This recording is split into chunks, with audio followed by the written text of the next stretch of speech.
Bonjour à tous et bienvenue à Majorque. Pensez à nous mettre un pouce vers le haut et de vous abonner pour nous rejoindre. On se retrouve juste après l'intro pour plus d'infos sur ce lieu.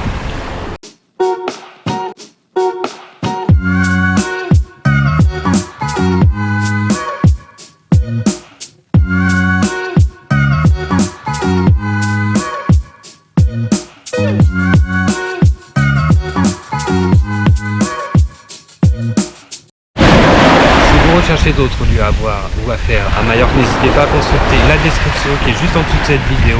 On a fait une playlist spéciale. Et si vous avez besoin de conseils de voyage pour Majorque, pareil, il y aura la vidéo juste en dessous dans la description.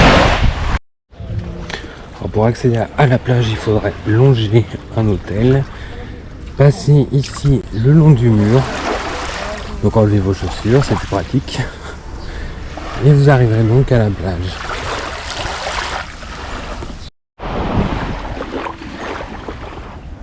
L'eau y est très belle, comme vous pouvez le voir. Alors, vous pouvez y louer des parasols, des transats, c'est une plage surveillée. À l'arrière, il me semble qu'il y a un petit bar-restaurant, on va aller voir ça. Sinon, regardez la couleur de l'eau, elle est magnifique. C'est une eau peu profonde, donc c'est idéal pour les familles. Et je serai vous, je ramènerai mon masque et mon tuba car j'ai déjà vu des poissons, donc pour faire du snorkeling, c'est sympa. Oui, il y a un beach, je suis en train de lire, un beach sunset qui s'appelle. Ça doit être un bar quoi de plage. Et à l'arrière, regardez cette couleur de l'eau, sable blanc, magnifique. Elle est magnifique.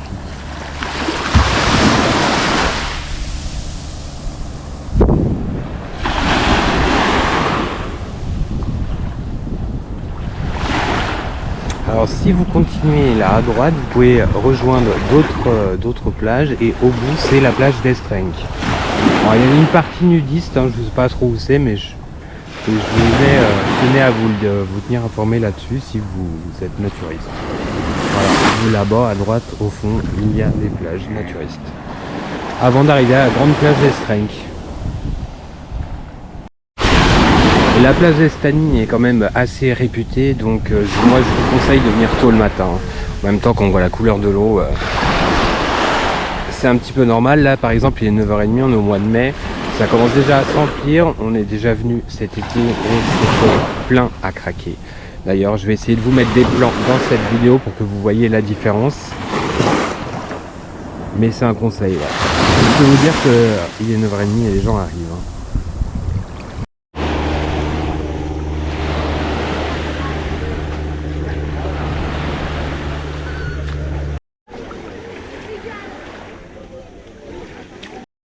Juste à côté du port, vous avez la Playa des Sports.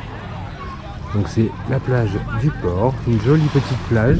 Vous pouvez voir, elle est assez petite. Alors elle est surveillée, donc c'est bien si vous avez des enfants, vous pouvez louer des parasols et des transats. On va aller faire un petit tour pour voir ce qu'il y a d'autre. Voilà. Et pour vous, pour cette plage. À l'arrière, vous avez des petits bars, des restaurants, des magasins, il y a tout ce qu'il faut, comme d'habitude. Donc à l'arrière, comme vous pouvez le voir, donc bar-restaurant, un petit passéo avec une petite piste cyclable, je vous le dis au cas où si vous êtes en vélo. Mais voilà, il y a tout. Et ici, donc parasol transat en location. Il y a une douche, j'ai vu, c'est bon à savoir. Et c'est une plage non fumeur, sachez-le. Et juste au bout, encore un restaurant. Donc ici vous avez la vue depuis le port.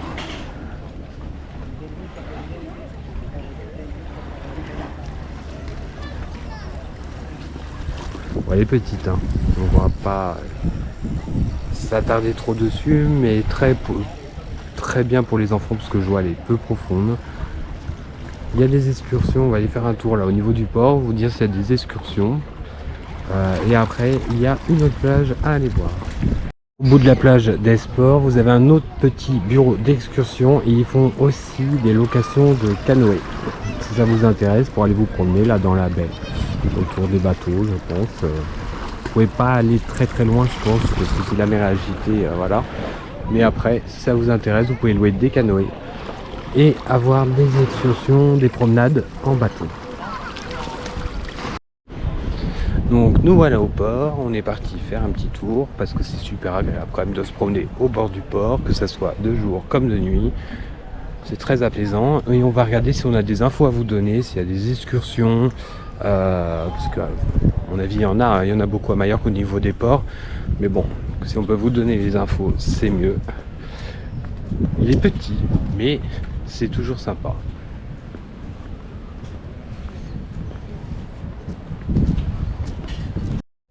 Bon, alors tout n'est pas ouvert parce qu'on est au mois de mai, comme vous voyez là il y a un bateau d'excursion. On a vu s'il y avait une agence ouverte, donc il y a des locations de bateaux à moteur, des petits bateaux pour la journée etc.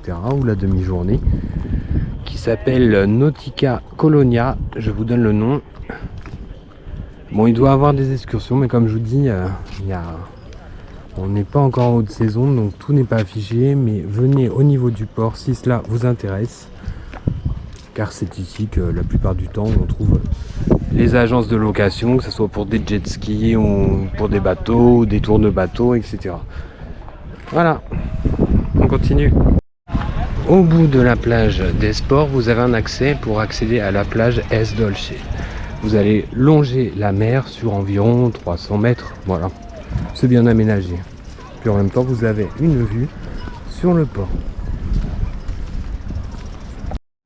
Le long du passage, sachez que si vous le souhaitez, certaines personnes le font, ils se mettent sur les rochers et accèdent directement à l'eau, parce que c'est sableux, c'est pour ça que vous voyez des taches bleues. Voilà, par exemple ici, hop, c'est plus plat, il y a des gens qui s'y mettent, ils s'assoient et puis ils vont se baigner directement ici. Si après il y a trop de monde, ça peut être un bon plan.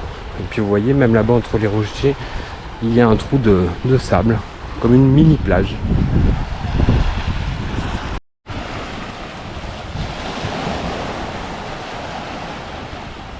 Voyez, là vous pouvez y accéder. Et puis l'eau est belle.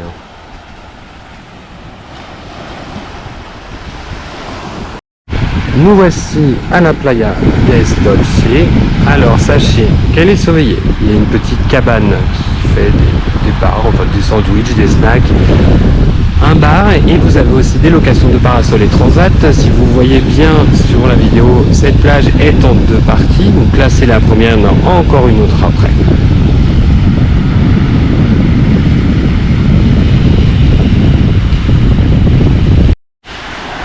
Vous pouvez voir, l'eau y est très belle. Bon, il y a un petit peu d'algues aujourd'hui, bon ça peut arriver, hein, ça dépend des fois. Alors sachez aussi qu'à Colonia San Jordi, si vous voulez venir à cette plage, regardez sur Google Maps. Vous pouvez vous garer dans les rues, gratuitement, à part à certains endroits où vous voyez bien sûr les lignes bleues où c'est payant.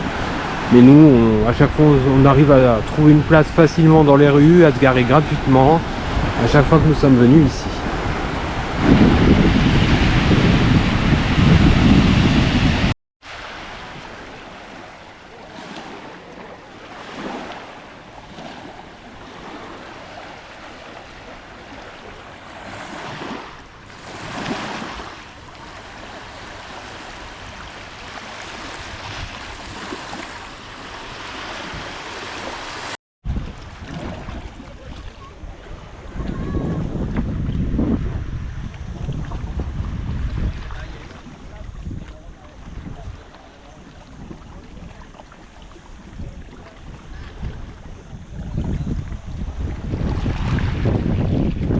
Alors en visite culturelle à Colonia San Jordi, vous avez aussi le centre des visitants del Parc National des Cabrera. Donc nous on n'a pas le temps de le faire, mais voilà, je vous le donne, si ça vous dit de faire une petite visite culturelle. C'est sur la faune et la flore, je pense. Enfin, quand je regarde, ça serait là-dessus.